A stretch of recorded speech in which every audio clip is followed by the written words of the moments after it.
Hi, this is George again from eAccess Tech Support.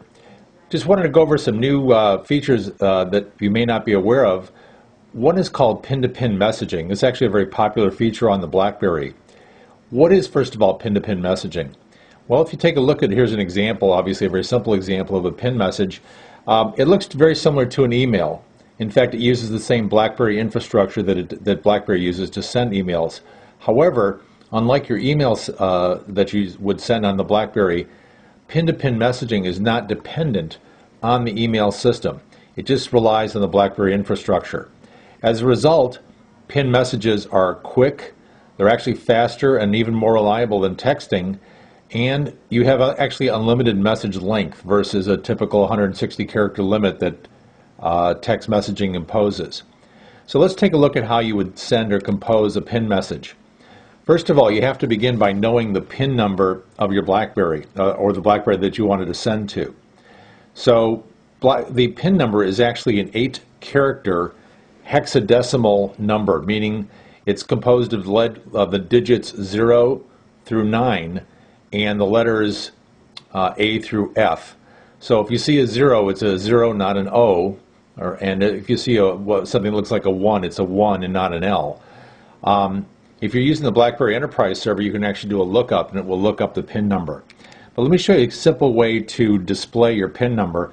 If you go into, let's say, compose a PIN message here, or compose anything actually, if you just simply go down to the body of the email message, let's say here, and just simply type the auto text called my PIN. So you type my PIN with no space, then hit the space bar. It'll actually display your PIN number. So that way you can determine what your PIN number is. Okay, let's go ahead and discard that for a moment. And we're going to go ahead and compose a pin-to-pin message. You can do this either by starting in the address book, assuming that you have people's addresses with their PIN numbers recorded, or you can go and simply compose it from the message screen. So we're going to start by going to the message screen. So I'll click the menu key, or the trackball rather, and say Compose PIN. Then you can go simply either type the person's address if it's in the address book, so I'm going to type G, and here I've got a George Tech, that's the one I'm going to use as my test character. I'm going to click on it. Now you notice if I scroll up here, it actually displays the PIN number down below. It doesn't display an email address. The subject, I'm going to use another auto text feature called test, and I'll say test PIN. And then I can go down here and obviously type the body of my email message, whatever I'd like to type. And then when I'm all done, I click the menu and I choose Send. What you'll notice about the PIN message is it's very quick, and once it comes back, there it's just arrived here, you'll see that it actually will do the alerts, you know, your vibrate and tone or whatever you set it up for. But notice it's in red. That's because PIN messages typically are a high priority or what we call a level 1 priority message.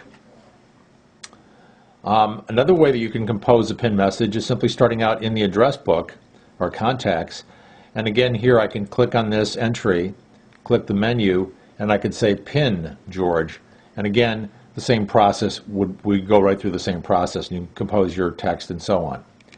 So again, pinning or doing pin-to-pin communication is a great application for you. It's quick. It does require that you're sending to and from a BlackBerry.